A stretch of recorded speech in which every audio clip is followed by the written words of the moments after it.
Hello and welcome to Priya's Corner, your podcast where I usually give you political buzz, whispers from the corridors of power, and occasionally, if I see a book that I enjoy reading, I talk about it. Today is one such day. In fact, I'm going to be talking in conversation with Neelima Dalmia Adhar about her latest book on Radha. In fact, Neelima, it's so good to have you on this show. We've been trying to get together, but I finally got you. And let me tell my viewers that this is not Neelima's first book. She's written earlier books. She wrote on Father Dearest, Life and Times of RK Dalmia. She's written another book, Merchant of Death, which is a very interesting fictional book about what happens in Lutyens, Delhi. The Secret Diary of Kasturba Gandhi, which is again a very controversial and interesting book. So you pick very interesting topics, I must say, Nilima. But reading this book, especially, I found it very interesting. It's about the eternal love affair of Radha and Krishna, though they were not married. But she talks you. I mean, you talk about being Radha, and a lot of the amount to empathize with her. Sometimes, it's andar se aa rahi awaaz. Yes, thank you, Priya. Thank you very much for having me here. It's a great honor to be on your podcast. My book, Radha. I have felt that there is a Radha in each one of us. And to answer your question about I pick always very interesting women, I have always said that I don't pick my subjects pick me. Because for me to be able to write on a particular protagonist, it has to appeal to every single cell of my being. It has to grab me by my collar, and it has to make me into such a state of restlessness that until I finish writing about it, I'm not out of that state. So Radha is the fourth such protagonist. And yes, I'm very proud of this book. I'm very, very proud and very happy with the way I was able to depict the earthly, the mortal, the temporal love affair between Radha and Krishna, which a lot of people have interpreted in many different ways, but this is my interpretation. No, it is a wonderful and a very sensual book, I must say. I really enjoyed reading it. You write about, and there is also, I think, the feminist streak also comes out. For instance, when she has an affair with the Krishna, who in earthly life is, younger to her, 13 years younger to her. She is married, then she's found out and the village tries her, and there you write that Radha thinking that why am I being held accountable and not, where is he's missing. So a bit about that. So it appears that, actually all my books and writings appear to me to be a strong feminist, although I hate that tag. Acha. I don't like to be called a feminist. I don't mind being called a very strong woman with my own set of values and morals. I have always been a rule breaker. So anything that shackles me stifles me. So, which you will find in my writings also. I kind of write alternate realities, abstractions of alternate realities. Nice. The ordinary and the mundane doesn't appeal to me. It has to have an element of antisocial characteristics, of scandal, of a little bit of what you would do if you were a rule breaker. So pretty much my personality is reflected in my characters. And in Radha and Krishna, what drew me to them most was that if they were born in the human body as two human beings, everybody deifies Radha and deifies Krishna. But if they have taken birth on this earth as two mortals, then their behavior and their conduct is full of the same flaws and the same frailties and the same weaknesses that every single mortal has. So why should we glorify two human beings and make them into deities which are free of all kind of immoral behavior or any kind of imperfections? So I loved the Radha with all her imperfections. And to me, that is what gripped my soul, that I need to write about this woman who has the courage to take on this whole village, to take on her powerful husband's family, and defy everybody, and conduct this openly flagrant relationship with her lover, who's not just 13 years younger, but is also her husband's sister's son. So there's a whole element out there of sacrilegious, if you want to say, of antisocial, if you want to say, of rebellious behavior And somewhere or the other, I think I find myself there too. I was going to say, do we see a bit of Neelima also over there in this? But love that also defies boundaries, as you said, or Yes. conventions Yes. is very interesting. Yes. In all your topics, Secret Diary of Kasturba, the thing is, we tend to focus on the men. Everybody will write about Gandhi, everybody write about Krishnji, but you go to the women. Why? Yes. I mean, you explained a bit of it. Yes, I've always, first, of course, the answer to that is that I don't pick my characters. The characters pick me. I didn't want to write about Kasturba. But Then? when I started reading about her, and I said, oh my God, this is such a strong woman who has been portrayed as completely at variance with who she really is. She has a voice which needs to be heard. And I have to give her that voice. So, if you recollect, the book is in the first person. I have taken on the voice of Kasturba. And similarly with Radha, I am the Radha there. So I think a little bit assisted by my study of psychology, a little bit of my own interest into persons, I'm able to enter into the characters of the people, emote with them, think like them, be them, and then write their stories in my voice. Of course, I can be accused of a very strong bias that my Radha has shades of me, or my Kasturba is rebellious and probably shades of me or my mother. But I guess that is a fault that you will find with every writer who writes in the first person. And I don't even call it a fault. I think this is a nuance which you have to come to terms with. A writer, if they take on the personality of the person they're writing about, will be diluted with shades of their personal lives too. So, yes, I do look at strong women. Yes, it's the women characters.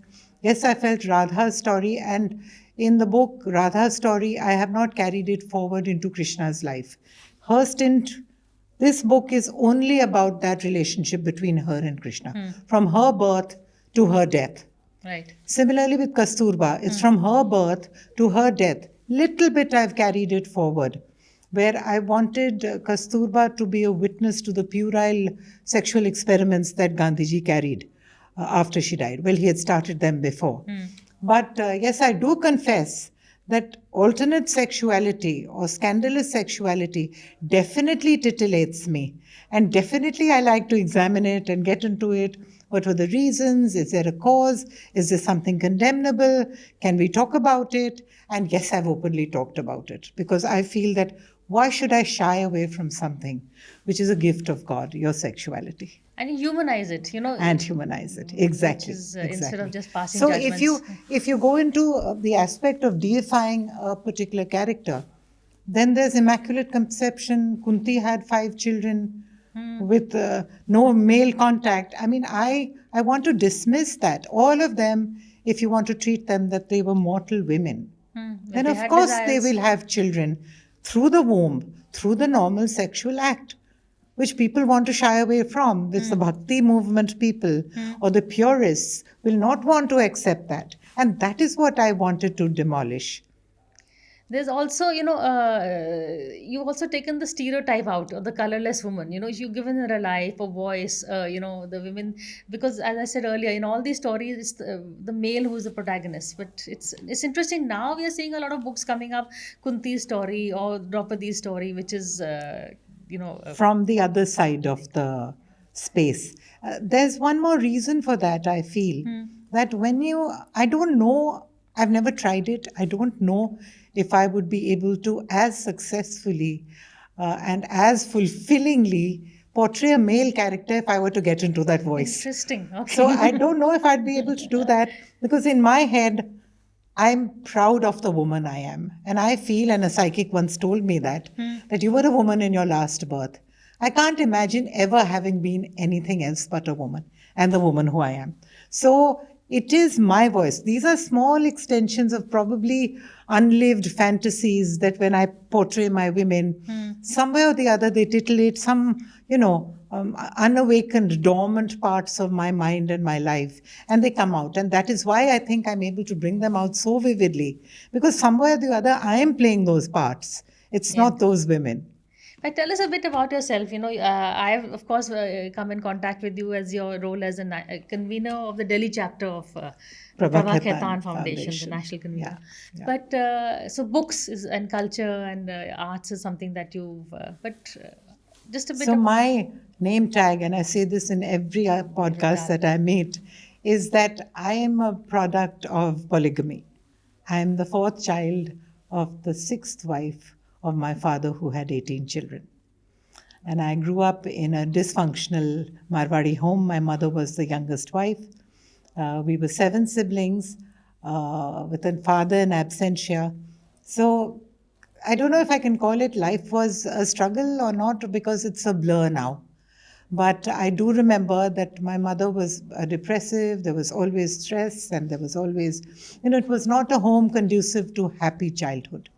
And yet, if you ask me today, Priya, I can't find any scars inside me of that childhood, which sometimes I marvel at myself, sometimes I bless my planets or my stars or whatever I call it, the divine power. I don't think I was affected by that dysfunction. If there was any kind of rancor inside me, if there was angst, if I was upset with my father, particularly because he was partial to his other children and less favorable to us, or how he treated my mother. But once I wrote my book on my father, I think all of that vanished. So I was able to expel that. Yes, it was a catharsis, and expel all the angst. I forgave them all. I said, no, they didn't know better. My father did the best of what he does. He was a genius, political, financial. He was a wizard. But his personal life was very, very poor, very, very impoverished.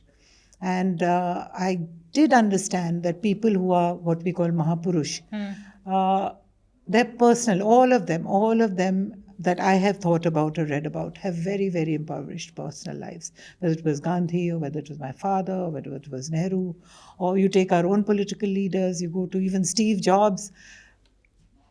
They're not meant for domesticity. They should never get married. And that was my angst against my father. That if you married my mother, even if you had a fallout with her, what did we do wrong? We didn't deserve that partial treatment. So all of that, like in my childhood, I grew up in a seemingly happy home. I don't remember. Of course, there must have been times when we were all rule breakers. My father was very, very strict with us. My mother was always timid and scared. Oh my God, you're going to get me into trouble. All of that. But grew up in a home where if you have so many siblings, you don't need friends. We hated each other, loved each other, killed each other, whatever. 3 brothers and 4 sisters. And then went to a convent school, got inculcated with that. But the main thing which I feel is the 2 things which primarily stand out in my mind or in my character is fearlessness I got from my father. He feared none. And the ability to write I got from my mother, because my mother was a recognized author in Hindi literature. She'd got the Padma Bhushan the year she died. She had almost 60 publications to her name. So I got the 2 best attributes from my parents: the ability to write and never to fear anybody. And look what you've done with it. What I've done with it. I'm quite proud of it, Priya. No, I must say, one meets you, but when one reads your books, there is a lot of, the depth and a lot of, what we see. So I'm not just the face of this social Delhi as I appear to be. There are other layers underneath. There are very many layers underneath, in fact, and I would urge all my readers to read this book and learn about Radha, otherwise learn about Neelima for sure. But thank you for this conversation, and I'm going to get you back for more conversations. Thank you, Priya. Really I was delighted to be here. Thank you for being on the podcast.